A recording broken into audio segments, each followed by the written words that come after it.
Okay, we're going to begin with panel number 2, and the witnesses for this panel are Cynthia Choi, who is co-executive director of the Chinese for Affirmative Action, Dr. Wenwan Wu, executive director for Californians for Equal Rights Foundation, Jennifer Wu, partner with Groombridge, Wu, Bauman, and Stone, LLP, Li Cheng, who is co-founder of the Asian American Legal Foundation, and Majusha Kulkarni, executive director of the AAPI Equity Alliance. Because we have 5 panelists, instead of the 7 minutes that we accorded everyone in the previous panel, you all have 8 minutes now if you choose to use that, okay? Lucky 8. I know, yeah, it's like the Gettysburg Address or something. Yeah. So we may as well begin. Let's go with Ms. Choi. Thank you. Well, good afternoon. My name is Cynthia Che, and I'm the co-executive director of Chinese for Affirmative Action, and I'm also one of the co-founders of Stop API Hate, and I serve on the California Commission for on the state of hate. I'd like to thank the Commission for inviting all of us here today on the perspective of federal response to anti-Asian racism, as it's been, from my understanding, over 30 years since there's been a real focus on the experiences of our communities. At Stop API Hate and CAA, we believe that data and informed analysis should drive our policy recommendations. Today, we have over 11,000 incidents from all across the country. And for us, these are not just data points. These are real people who shared their stories and that of their loved ones. I do want to state very clearly that a vast majority of the incidents are not hate crimes, but rather non-criminal hate incidents like verbal harassment, racist comments, and offensive gestures that those who report to us describe as traumatic and harmful. In addition to our data, we also receive requests from support, like the mother of a student enrolled at Montana State University, who contacted us because her daughter was allegedly subjected to anti-Asian, anti-LGBTQ slurs, and who found a noose in her closet with a note telling her to kill herself.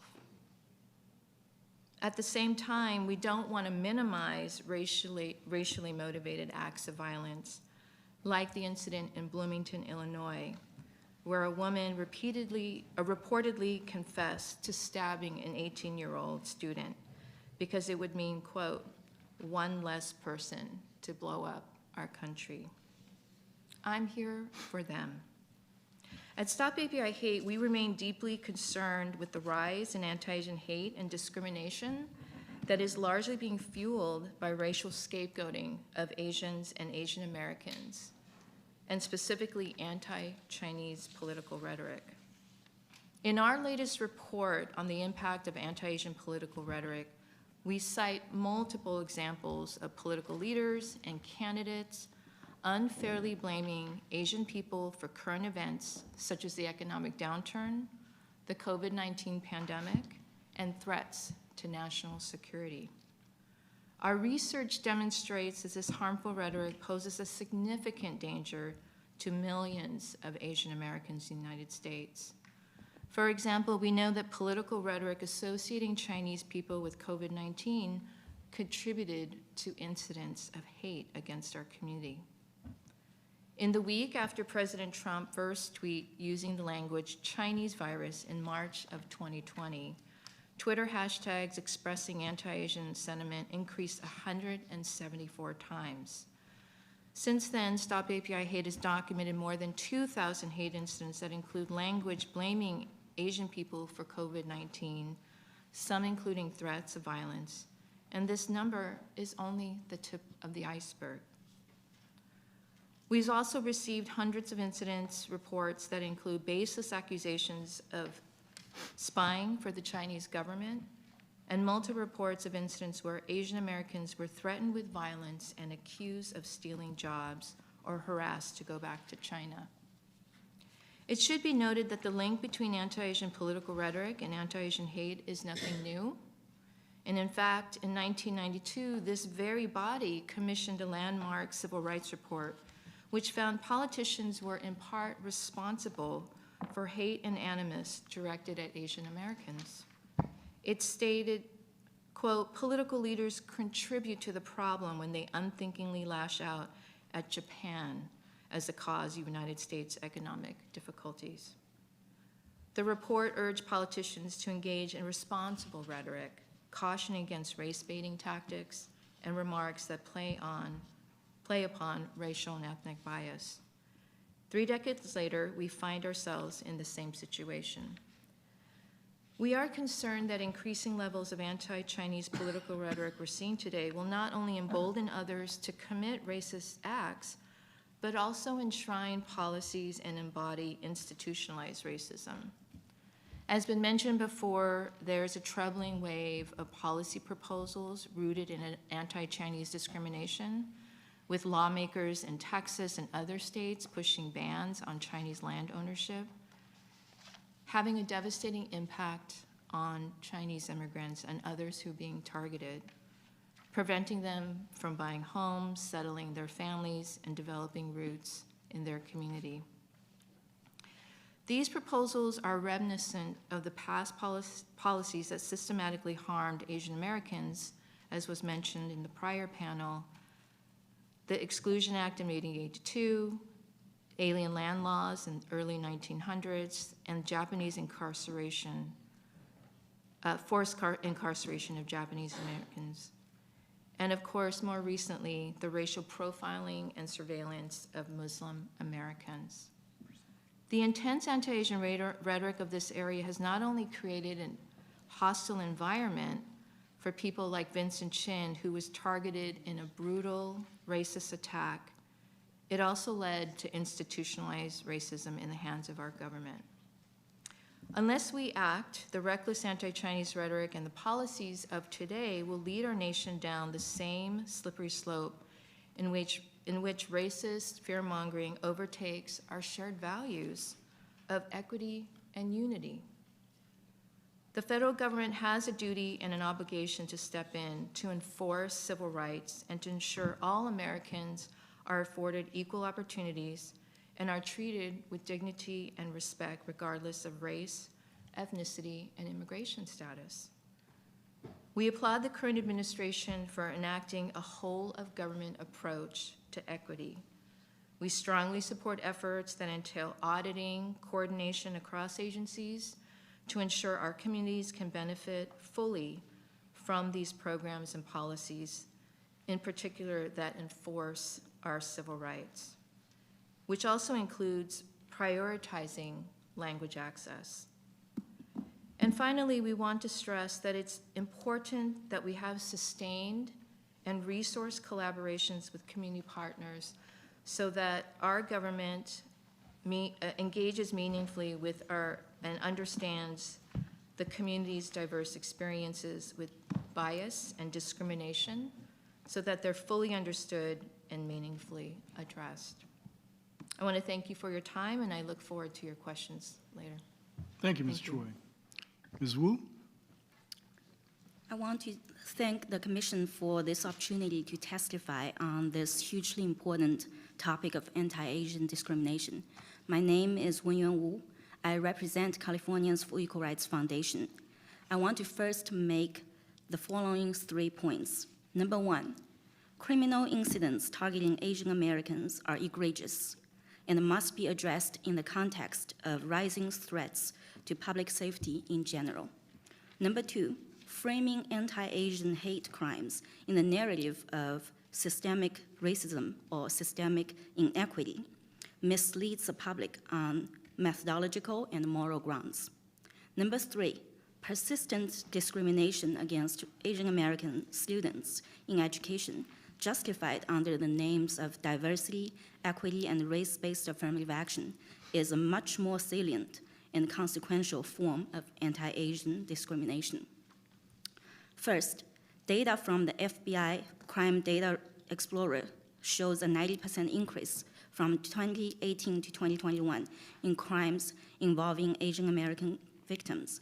An initial reading of such an increase could validate the Asian hate thesis, but further analysis reveals interlocking nuances. On violent incidents by victim race and ethnicity, the percentage change from 2018 to 2021 was 75% for white victims, 118% for Black victims, and 138% for Hispanic victims. These numbers also mirror trends in rates of violent crime offenders desegregated by race and ethnicity during the same period. The rates of violent incident victims and offenders per 100,000 people by race and ethnicity are even more telling. Severe imbalances at the group level between Asian Americans with lowest crime rates and certain minority groups that disproportionately commit violent crimes and fall victim to criminal violence deserves attention here. Taking into account their percentages in the general population, Asian Americans can be said to be under committing crimes by over 5 percentage points. And they are over-victimized by about 4.5 percentage points. That is only if we were to go along with the crime-to-population proportionality rationale. Official data between 1985 and 2020 shows a slight reversal of a historical trend of lowering crimes in recent years, especially since 2014. In other words, violent crimes committed by all racial and ethnic groups and victimizing all groups have been on the rise lately.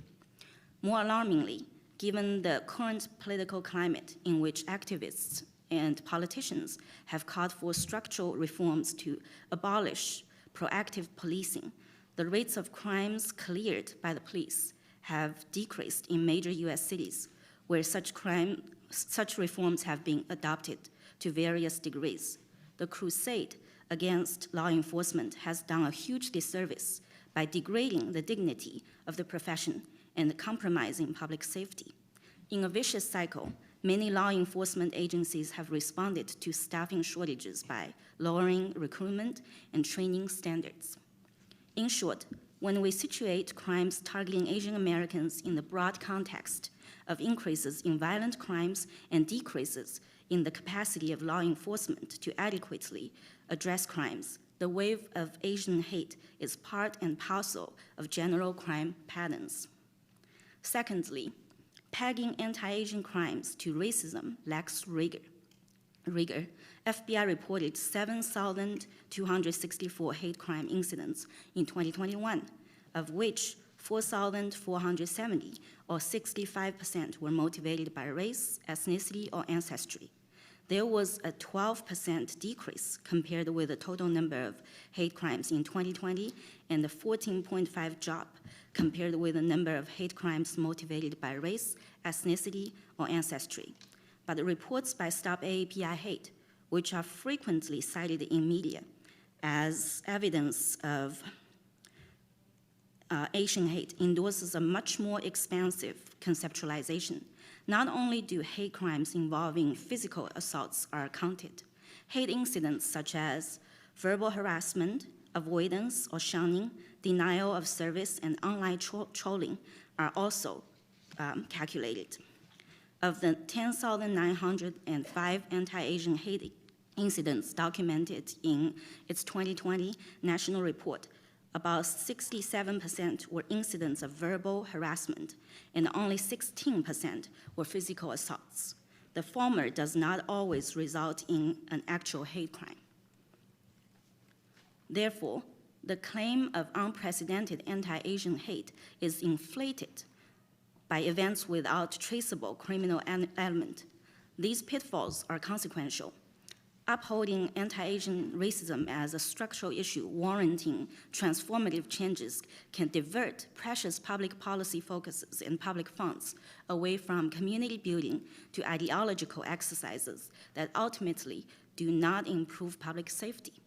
The Stop Asian Hate movement has garnered tens of millions of funding from various entities. For instance, in March 2022, the California state government distributed $14 million in grant funds to 80 regional and local organizations to combat bias-motivated attacks. For ideological reasons and also for profit, proponents of the Stop Asian Hate movement skew historical data, and incorrectly paint a picture of systemic racism as the most underlying variable of hate incidents targeting Asian Americans. Drummed up charges of hate incidents can have a fear-mongering psychological effect on members of the Asian American community, especially those who are first-generation immigrants or low income. Imagine what bearing the burden of feeling like a perpetual victim and being pressured to support virtue signaling practices of condemning racism would do to an Asian American who has not analyzed the data. He or she would feel powerless and threatened by an imaginary enemy. He or she may even partake in the unproven reforms of anti-racism and restorative justice, only to see an escalation in crimes harming the community because the underlying issues related to public safety would remain unsolved. Last but not least, if policymakers and observers are serious about identifying and tackling discrimination against Asian Americans, they must confront the elephant in the room: systemic and ongoing anti-Asian discrimination in education through the practice of race-conscious admissions. Whether it is in admissions to selective US colleges and universities, or in recruitment of gifted and talented students at the K-12 level, evidence regarding higher standards, de facto quotas, racial balancing, and negative stereotypes to limit the access of Asian American applicants abound.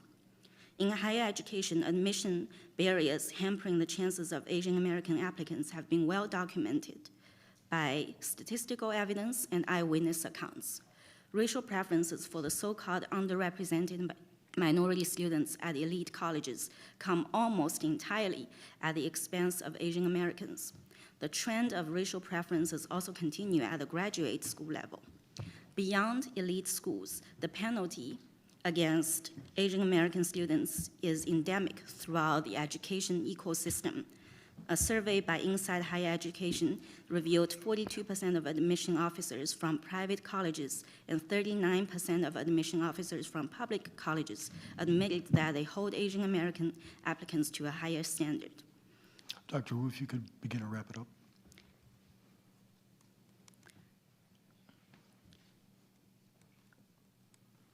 In summary, to reduce violence targeting Asian Americans, policymakers should devise solutions to improve public safety and support law enforcement. On the other hand, if public policy decision makers are committed to combating discrimination and bias against Americans of Asian descent, they should not ignore the prevalence of race-conscious education policies, which disproportionately harm Asian American students. Thank you Dr. again Wu. for hearing my testimony. Thank you. Ms. Wu? Thank you for having me. My name is Jennifer Wu, and I'm a patent lawyer in New York City. I am here because I became a civil rights lawyer because there has been no federal response to anti-Asian racism. Since 2020, I have represented nearly every victim in New York City who has died of anti-Asian violence. Michelle Go, the Deloitte consultant and vibrant woman who was pushed in the Times Square subway. Guiying Ma, who is the grandmother sweeping the street when she was viciously hit with a rock and later died. And also Ziwen Yang, among others, the small business owner who was on his scooter when he was ruthlessly gunned down while making a food delivery order. I am here because there is no data that is accurate and comprehensive and on the federal level. We have organizations like SOP AAPI Hate who are collecting data. We have data from the FBI, but not a single one of my clients, who are all pro bono clients, has ever reported a crime to the federal agencies and ever heard from the US government beyond Congresswoman Grace Meng of New York City, who is not even the congresswoman for most of my victims. There has been no federal response, which is why private practitioners like myself have stepped in to help the victims and develop a response. I am the editor of the Asian American Bar Association's, or one of the editors of the Asian American Bar Association's reports on anti-Asian violence, the first of which came out in 2021, and the second that came out in 2022. I urge you to read them because this is the response of the local community to people in our community dying. This is not about affirmative action. This is not about lack of education at some level. This is about people dying in the streets of New York City, much as they died of COVID-19. I was drawn and called to action because I am the daughter of immigrants. My parents are from different places. My father is native Taiwanese, and my mother is from China. They met in North Dakota at North Dakota State University, where they were both graduate students, and my dad thought that my mother was Taiwanese. By the time he realized that she was not, it was too late. It is no surprise that my parents, who have disagreed politically on nearly everything, raised two daughters, both of whom became lawyers and both of went to Harvard University. We grew up in the suburbs of New Jersey in the 1980s, when anti-Japanese sentiment was high because there was a belief that the Japanese were taking away the jobs of American auto workers in Detroit. Unbeknownst to me, I was Asian. There were not that many mirrors in my parents' small home in New Jersey, so I hadn't realized that I looked different than everyone else. One day, when my parents were driving their station wagon, they had a little Christmas tree car freshener on it. My dad took it down, and he put an American flag underneath it.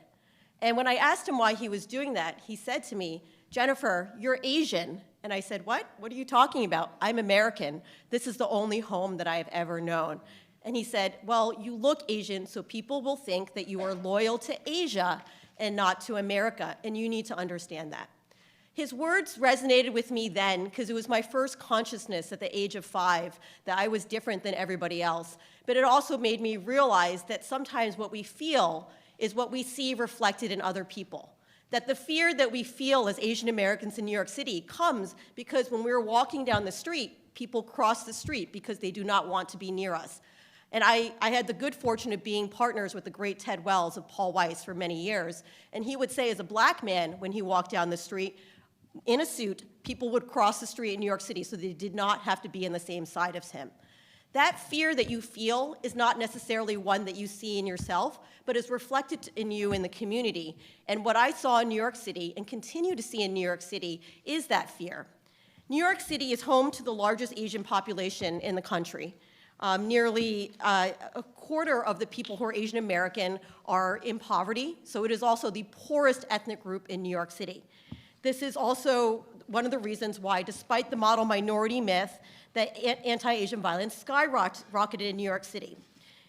Compared to 2020, anti-Asian hate crimes reported to NYPD rose 361% in 2021, even leaving aside the underreporting issue. This brings me to my point, which is the call to action. The reason that I have provided pro bono services completely free to all these victims is because they need them and because they are human. They are our family, they are our daughters, they are our mothers, they are our sisters, they are our aunts, they are our uncles. We provide to them what we would provide our own family, the first of which is to provide advocacy for victims before the district attorney and to interact with police. Much of the DAs do not have access to interpreter services that are good. I often find myself in meetings where I am using Mandarin Chinese to translate because someone has brought a translator in a different dialect. I have never encountered an ADA who is Asian but for Hannah Yu, who is chief of the hate crimes unit at the Manhattan DA's office. The Asian community cannot have trust in the local law enforcement if they are not represented and people do not speak their language. There are also mixed messages. When the ADA tells someone that they are going to do something, the local police will sometimes say the opposite and say, "I don't have faith in the ADA." There are problems there and distrust in the institutions. We need training and education. We have given training and educations to the DA's office in Manhattan, but we need more of that. For example, the New York City Council dedicated $1.7 million for hate crimes work, which expanded the hate crimes unit in Manhattan from 3 people to 13 dedicated people and 20 dedicated ADAs. The other thing that victims need is wraparound services, people to help them with GoFundMe. In order to withdraw funds, you need a Social Security number from the United States as well as a bank account from the United States. They also need ability to apply for U visas if they are undocumented. They need help with health care. They need help with the media. There is no easy answer to any of these problems, but the fact that there is a large population of people who are pro bono lawyers dedicating services here indicates that the community organizations are overwhelmed and that we as a community has failed the community that's supposed to trust us. I want to tell one story that is noteworthy because it surprised me. The husband of Guiying Ma, who's the grandmother sweeping her street, when she died in the hospital 3 months after she was crushed with a rock, instead of blaming the perpetrator who had bashed in her head and taking away her life, he blamed the hospital because he did not trust the hospital institution to have protected her. That is an illustration of the loss of trust that our community has had in institutions that are supposed to protect us, whether it's the hospital, the police, the DA, even this commission, or myself. What I have tried to do is create bonds with the community so that they have someone to go to that they can trust. And to be honest with you, I am the mother of 3 children who are quite young, 6, 7, and 9 years old. And having seen anti-Asian hate when I was growing up in the suburbs, I yearn for a better future. Thank you to the commission, all the work that you are doing. I'm very hopeful that there will be a federal response to anti-Asian racism. Thank you, Ms. Wu. Mr. Cheng? So, Ms. Wu, thank you very much for your advocacy on behalf of Asian American crime victims. I feel very humbled, and after this panel is done, I'd like to find out how I can do more. Good afternoon, commissioners, staff members, distinguished panelists, and guests. I'm grateful for this opportunity to speak to this commission on a topic of great personal importance, racism and its impact on Americans of Asian descent. By way of background, I am the first generation in my family to be born in the United States to immigrant parents. I grew up in the 1970s in a racially diverse middle-class suburb of San Francisco. I remember being frequently mocked and even being beaten up for being different. When I was in 8th grade, I started the chess club so I could eat lunch indoors to avoid being beaten up. I have very visceral reasons to hate racism. In 1984, I applied to Lowell High School, an academic merit-based program in San Francisco. As part of a desegregation initiative, Lowell's admissions process featured an academic index that took into account grades and test scores.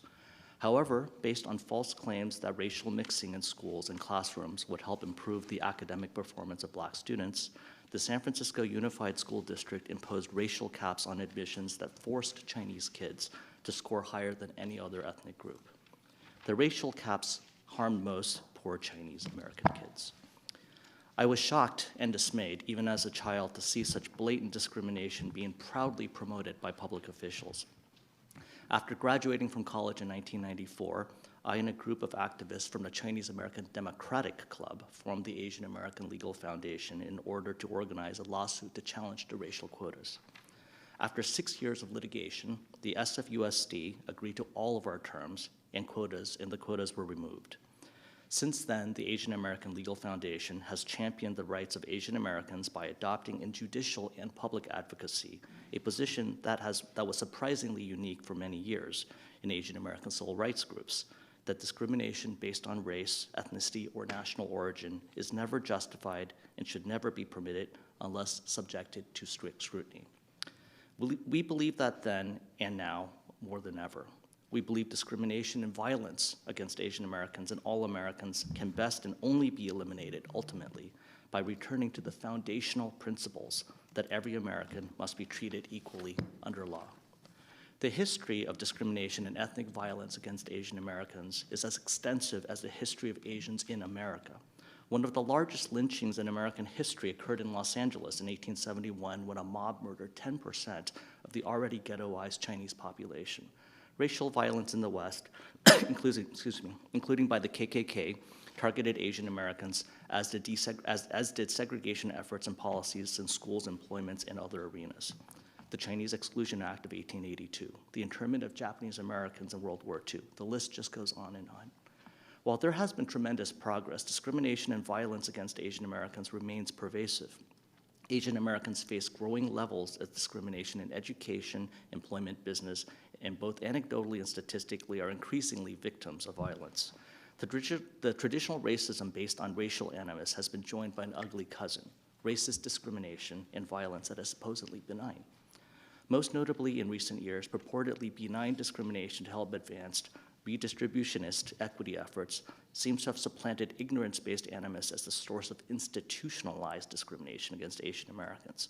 As previously mentioned, I first encountered this type of discrimination applying to a public high school, but programs seeking to limit Asian American enrollment for the sake of diversity are now ubiquitous in any selective admission setting.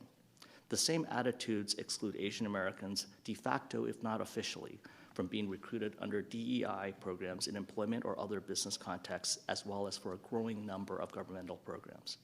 But the horrifying surge of violence that Asian Americans face in the present appears only to be driven partly by racism by both whites and non-whites. The Commission does not need additional recitations of horrifying acts of violence that are occurring on a daily basis. The answer lies in deterring and stopping crime and bad acts and bad actors, and not to focus only on things called hate crimes.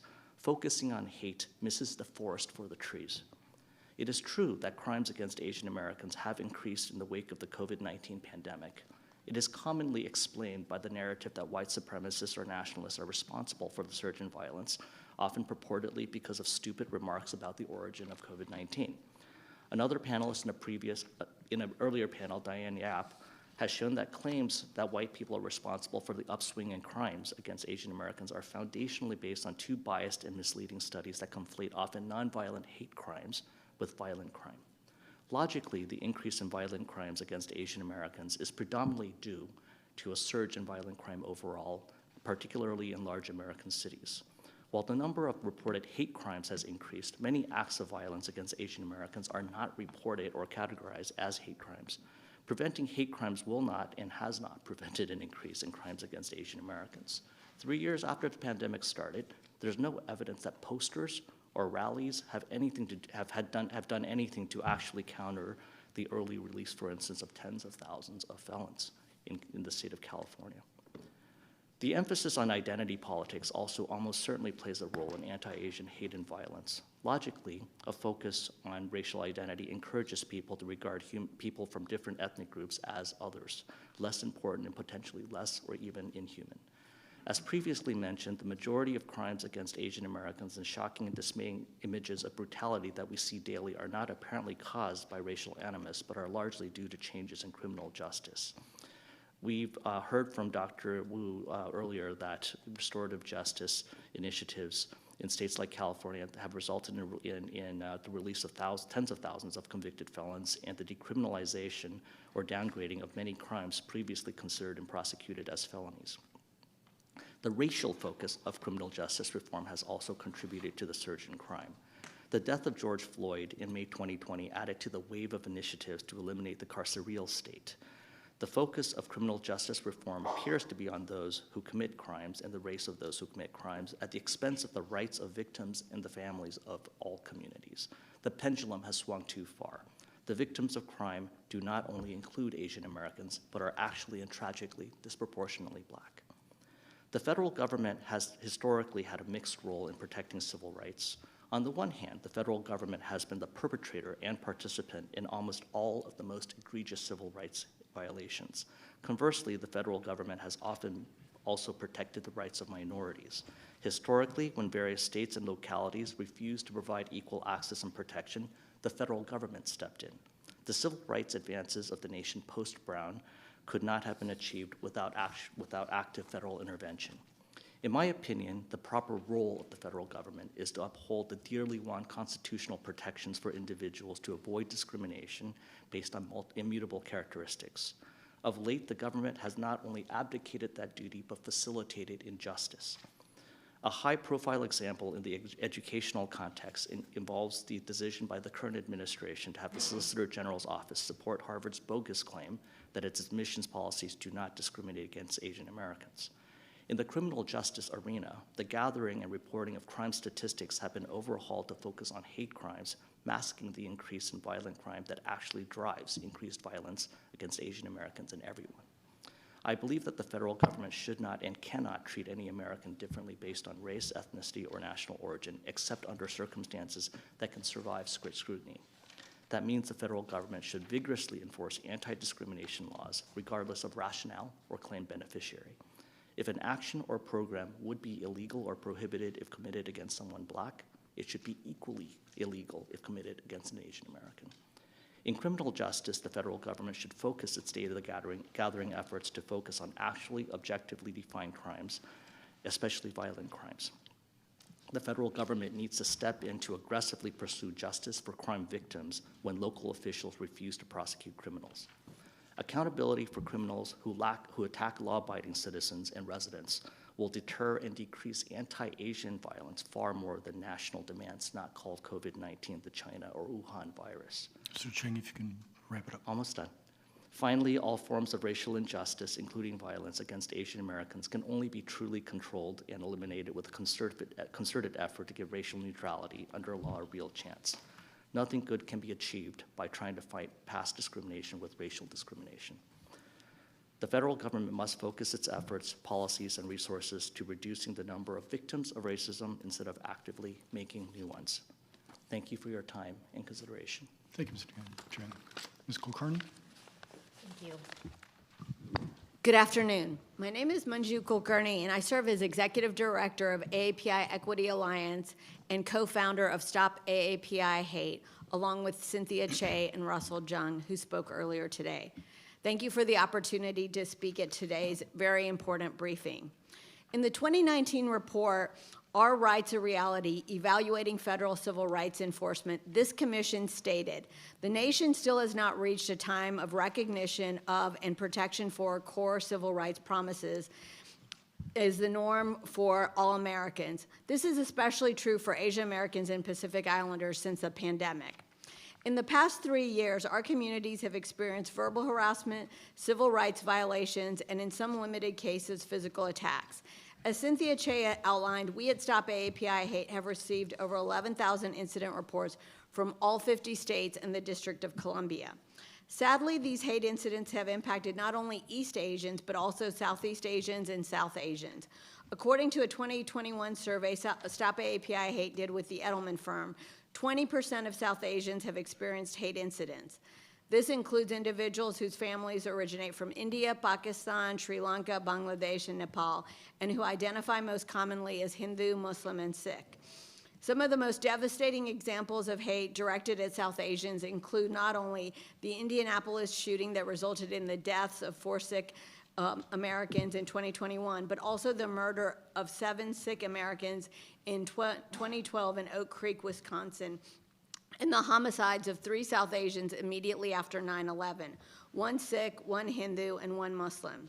Given the horrific nature of the Indianapolis and Atlanta shootings in 2021, it is not surprising that Congress passed the COVID-19 hate crimes bill and President Biden signed it into law in May of the same year.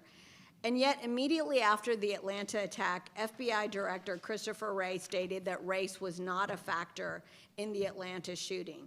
Such comments and the failure to prosecute hate crimes against Asian Americans stems from the very high federal standard required. The because of standard has been interpreted by the courts to mean that individuals can only be found guilty if the protected characteristic of the victim or target is the sole factor in willfully causing bodily injury. Similar standards exist at the state level and inhibit the appropriate prosecution of hate crimes by white supremacists, including in Atlanta.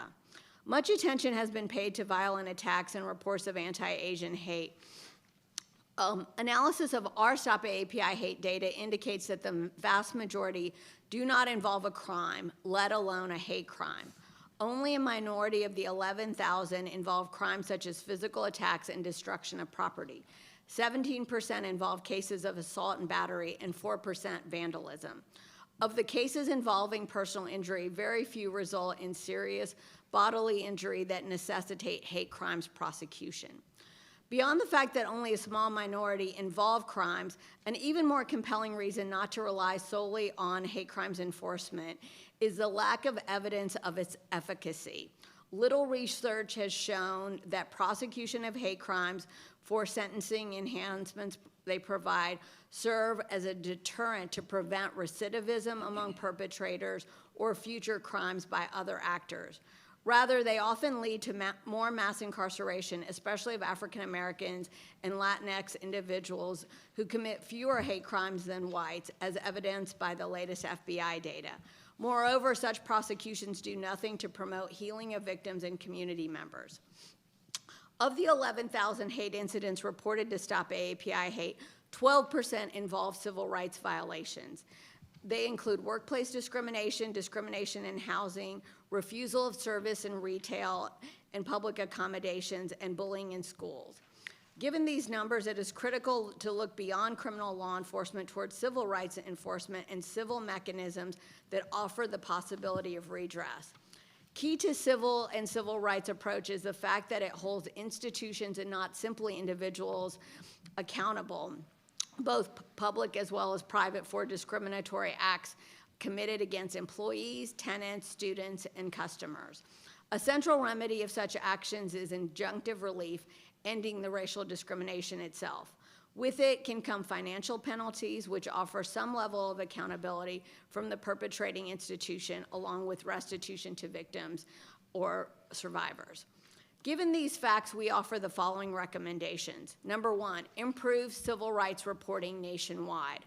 Federal, state, and territory agencies responsible for enforcing civil rights laws receive hundreds of thousands of complaints every year, yet few agencies engage in the type of public data collection, research, and reporting needed to inform effective civil rights enforcement, as noted by this very commission in the 2019 report.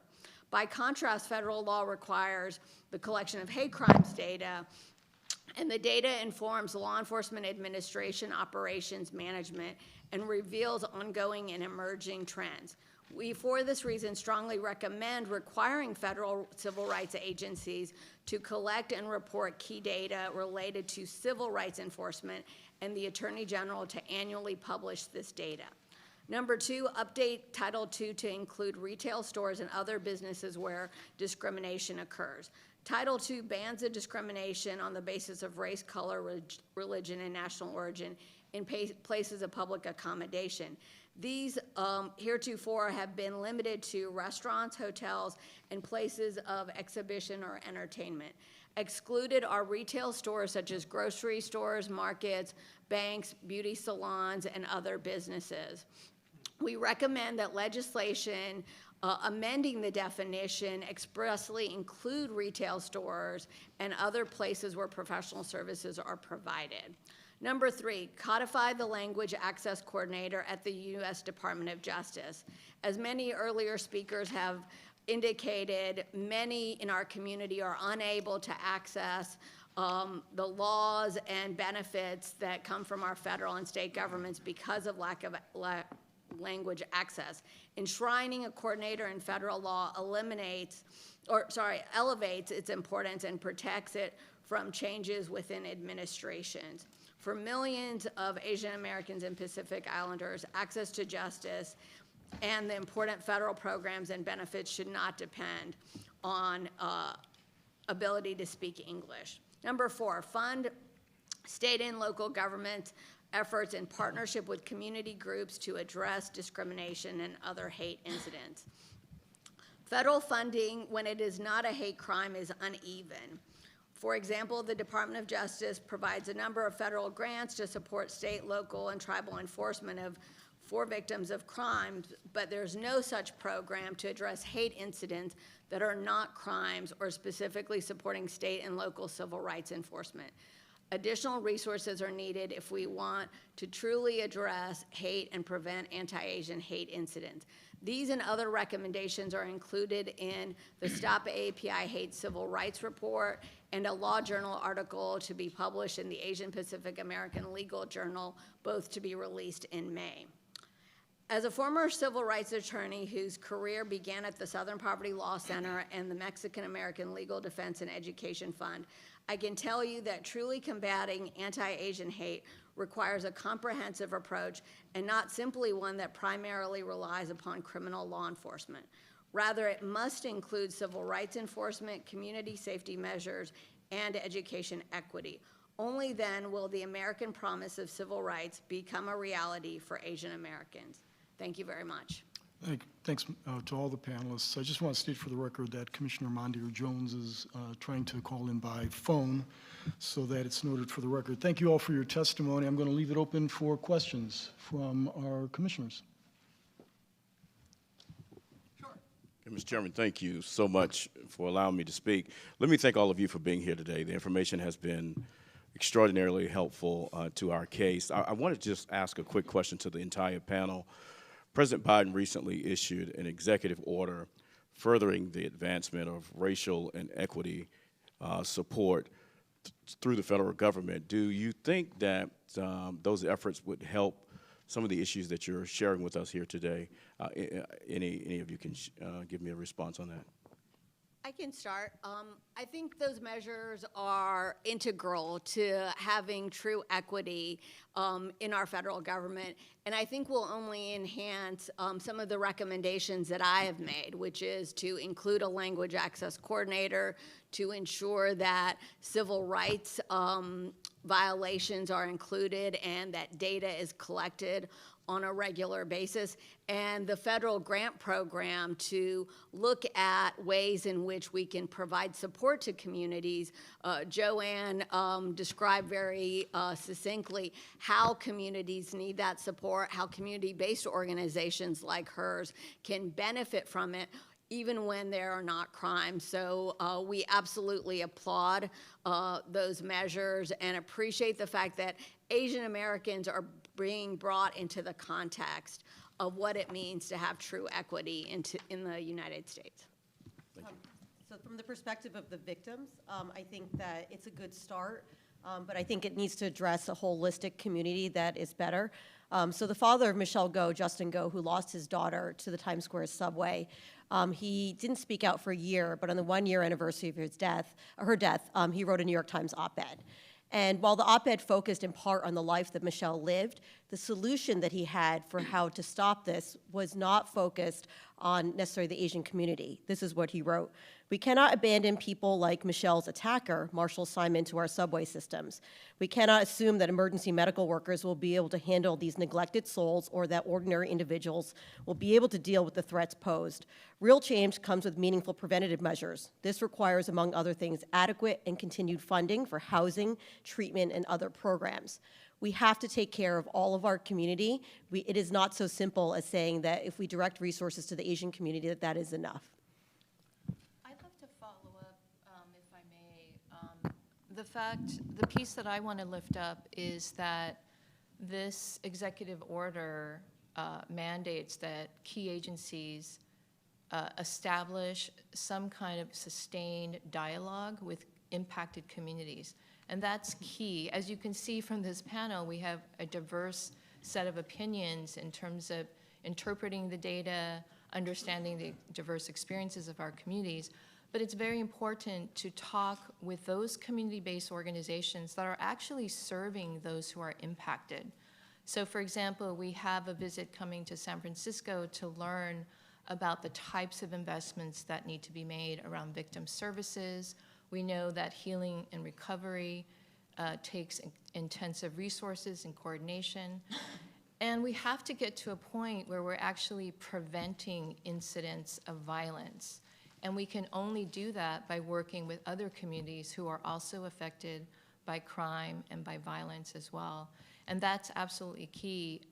In California, we made a historic $166 million investment going largely to community-based organizations doing just that work.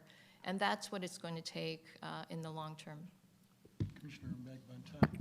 Sure. Thank you all for your comments. I've heard a lot about, and I think on affirmative action, we're going to hear from the Supreme Court very shortly around those issues. So that might just sort of lay out what the law is for all of us.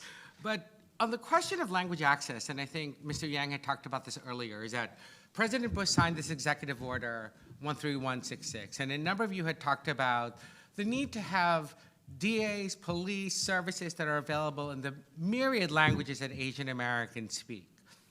There is a federal standard in, you don't have to do everything in every language, every place, right? And that there is a standard to do that the government is. Could you just talk a little bit about that? Because I want to make sure that our services that our agencies provide under federal law, under Bush's executive order and subsequently signed, comport with the language minority groups in those populations where they need those services. So from my perspective, there's been it doesn't conform, right? Well. Language accesses are not provided, That's a but shortcut. let me just explain how these cases come in. I'm a patent lawyer. People don't normally call me about when someone dies, but what happens is the first person on the scene of a crime is almost always a reporter. The reporter is often the Asian reporter, but they may not speak the specific dialect. The reason I got roped into this is I work in the community, and they would call me and say, do you know someone who speaks this dialect? Do you know someone else who speaks this dialect? I have a broad, diverse friends of Asian, different dialects, and they would ask me to hook them up with interpreters.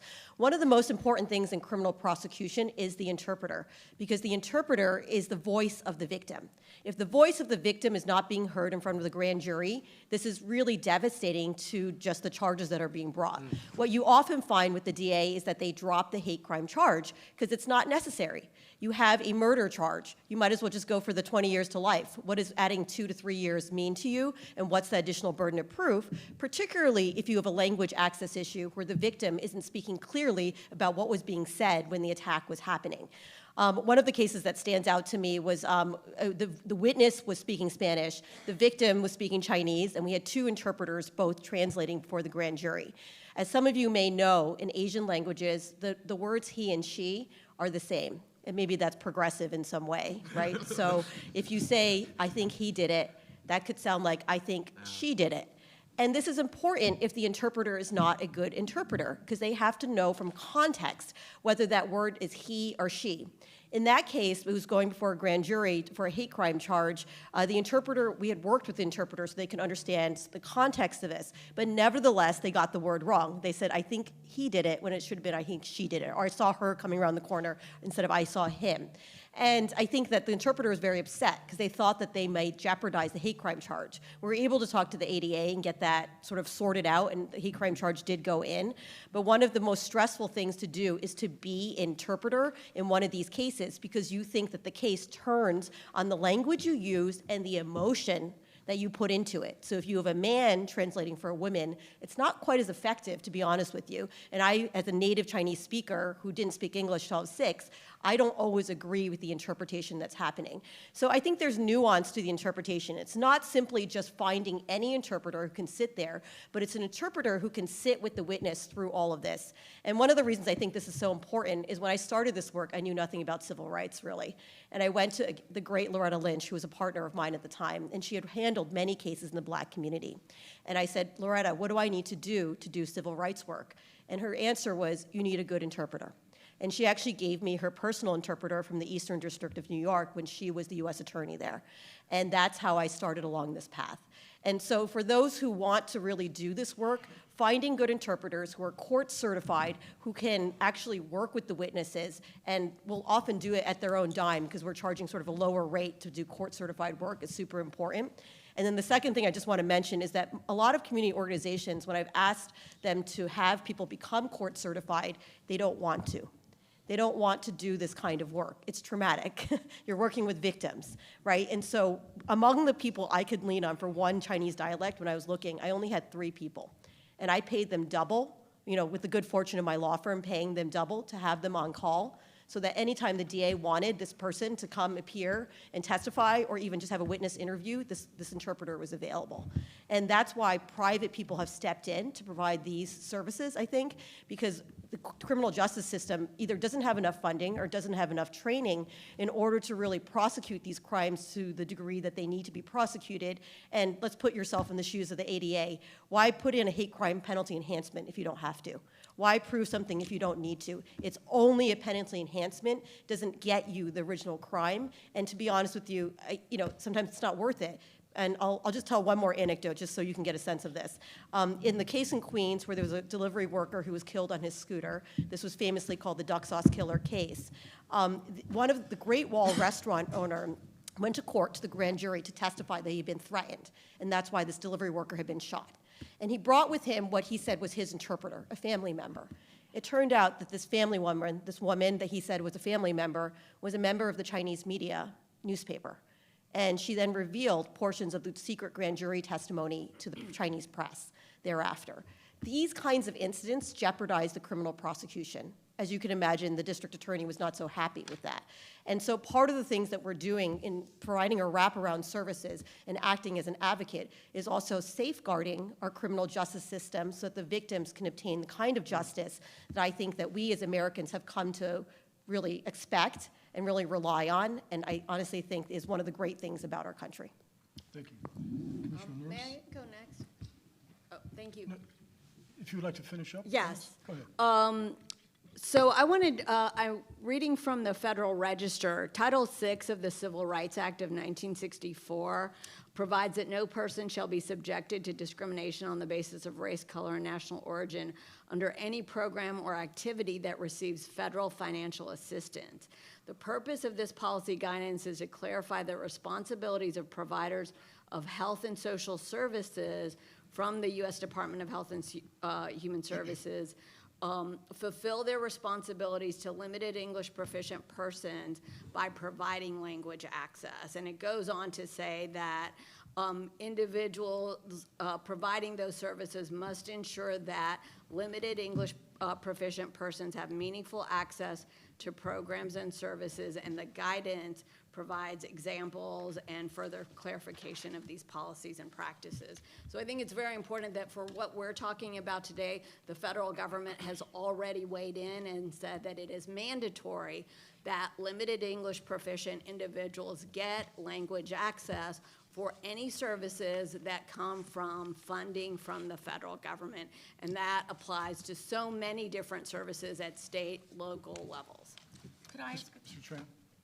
Yes, so I would strongly support all of the efforts and initiatives to make sure that there are adequate and even enhanced services available for victims, including language services. That said, I keep coming back to, I think, the forest and the trees.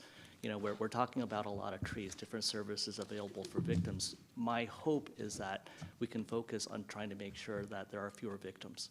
You know, my hope is that the federal government can take a hard look at a lot of the efforts right now that decriminalize activities and actions, that downgrade criminal acts, that discourage criminals from being arrested, that discourage criminals from being prosecuted, that result in early release of felons, that result in repeated release of felons. Those are all contributors to the making of victims, and my hope is that we have fewer victims. Thank you. Commissioner Nurse? Yeah, Ms. Jennifer Wu, thank you very much for your work. I started out my legal career at Paul Weiss, so welcome. I just want to make clear, you've been dealing with the Manhattan or the New York DAs, because there's a difficulty in criminal law, which I taught for 15 years, which is that the federal government has a supervisory responsibility over certain kinds of crime, right? And the Supreme Court actually seeks to enforce increasingly limits on the ability of the federal government to address crime. Now, there is a Hate Crimes Act. There are very few prosecutions, right? But the principal responsibility is the state and locality, right? And so the question would be whether under current federal law there is some responsibility on behalf of the money that comes out of the Department of Justice to be spent on these kinds of things. I think that's why Ms. Kulkarni suggested that there already are federal laws. Whether they're implemented or not is another question. Do you have any knowledge, that was a long lead up to, do you have any knowledge about needs inside the DOJ about their hate crimes prosecution? Because I'd like to hear that from you. Our contact with DOJ is relatively limited. My understanding is that I don't think that the resources are devoted to anti-Asian hate crimes, that there's a big hate crime sort of department, but similar to the Manhattan DA's office, prior to this kind of pandemic of anti-Asian hate, you didn't have people who specialized in anti-Asian hate crimes, and none of them were Asian. And that's an important cultural fact. Asians tend to underreport. One of the things that I did in my Manhattan DA training was, probably I would do it for DOJ if they wanted to, was when you ask an anti-Asian hate victim or a witness, what do you do for a living? The answer is almost always a lie. If they are working, they may not be being paid above the books, they think, right? So they say, oh, I don't do anything, I just help friends out. So that's a lie. If they aren't working, they're embarrassed, and so they say, I have a job, but they can't articulate what the job is. There's sort of unique facets to anti-Asian hate where I think that the tension you have is the Asian community would like to have reporting so you can get funding, you can address these issues. Individuals, on the other hand, are embarrassed. The biggest complaint I hear from my victim is my face is in the newspaper. That means all the friends and family of the perpetrator are going to come get me. They're afraid for their own safety, and they don't want to report. So they want to do it anonymously. So all these news cameras, the commission, everyone who's coming in their face, the DA, they're scared. They lock the door. They don't want to. And one of the kind of roles that I play is getting them to open the door. to say, I will talk to the DA, I will talk to the police, and I will talk to everyone else. And the reason they won't open the door is the same reason that my own parents didn't let me open the door when I was growing up in the 1980s. My parents, in a very safe household, every time the doorbell rang, they would have me and my sister go hide in the closet, every single time. Whether it was a post person, the FedEx person, a car accident person, a neighbor, Girl Scout cookies, I was a Girl Scout, I would never open the door. And only when I was a teenager, when I went to a friend's house, they opened the door when the doorbell rang, I realized that my parents had a fear of institutions, of not being perceived as American, even though they were law-abiding Americans. They were so American that I'm named Jennifer after Jennifer Jones, the Western actress, and my sister is named Mindy after Mork and Mindy. That's how American they are, right? And even then, they didn't open the door. So I think the federal response, whether it's from the DOJ or from a different agency, needs to focus on, I appreciate kind of everything everyone said, but focus on getting victims to open the door, because these are people who've lost trust in American society, whether it's because of the pandemic or because of something else or because they're immigrants or over time. And these are the bonds that bring us together as a community. And if they're broken, that sort of there will be no impact to the federal response if they won't open the door when people come offering help. And then this last thing I just want to say is that I agree with the commissioner on affirmative action. I don't think a single one of my victims would have been saved if affirmative action was not in effect, right? And so the issue here is that people are dying. They aren't taking the resources. It's hard to help them, and that's why you have private practitioners like me stepping in to offer not money, but just help and emotional support. And what they see in me is the thing that I didn't see in myself. They see that I'm Asian. May I also answer that question regarding DOJ? I have some statistics. I included in my law journal article, of the 66,000 hate crimes reported to law enforcement between 2010 and 2019, only 1,200 were investigated by U.S. attorneys in matters involving the violation of federal hate crime statutes. Of that figure, the U.S. Justice Department only referred 208 for prosecution.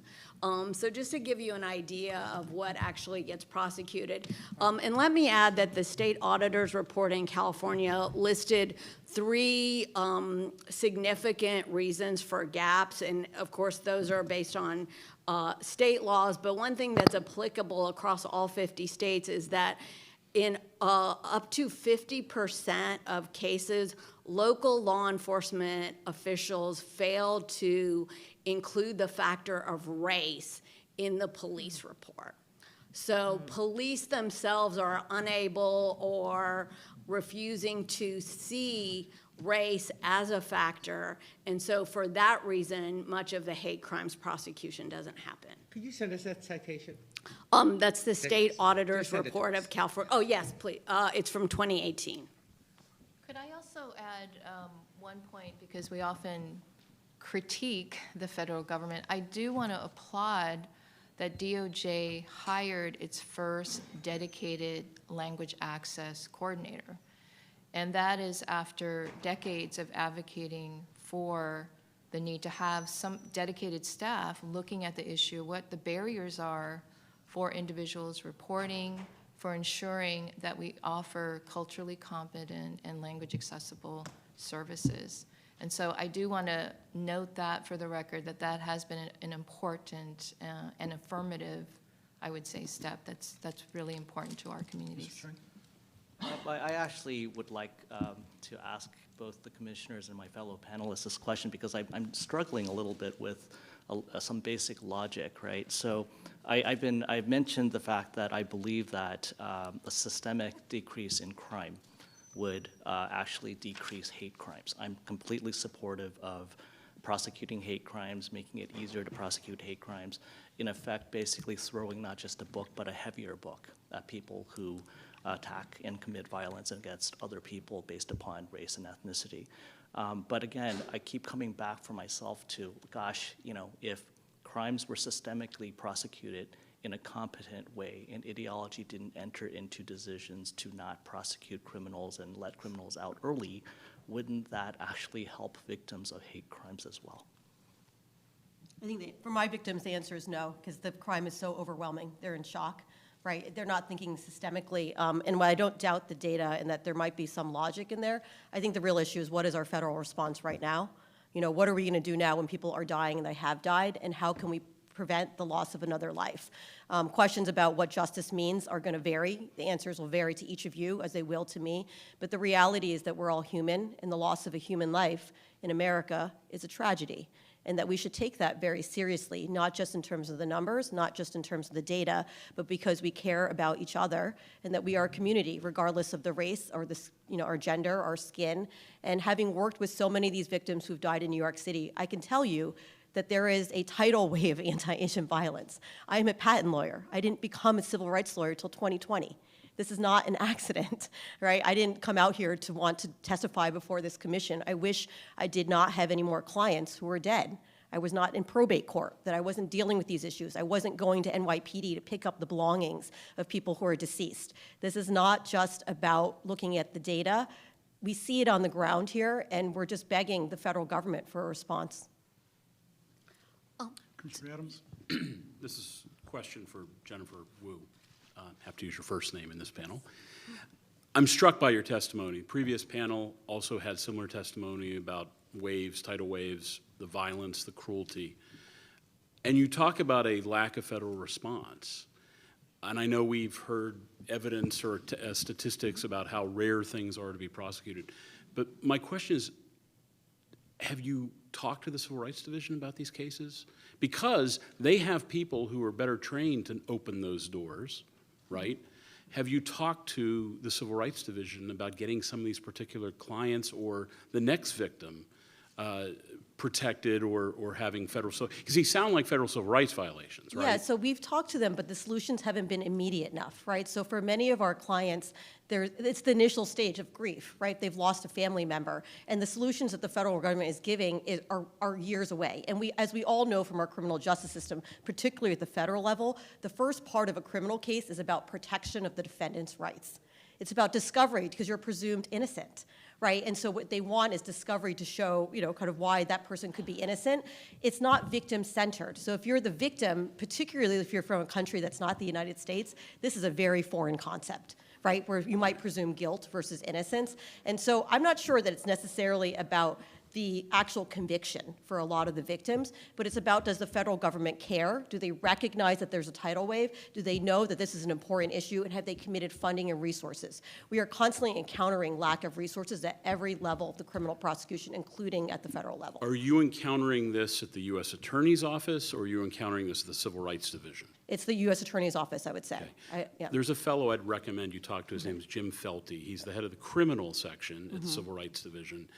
Maybe instead of the SDNY or the EDNY, it might be a good idea to actually talk to the Civil Rights Division and see if they'll change your experience. Right. Thank you very much. I want to thank all of the panelists. We're a little bit beyond our time right now, so thanks very much, and we'll take a short break for 10 minutes at 3:45. We'll have our next panel.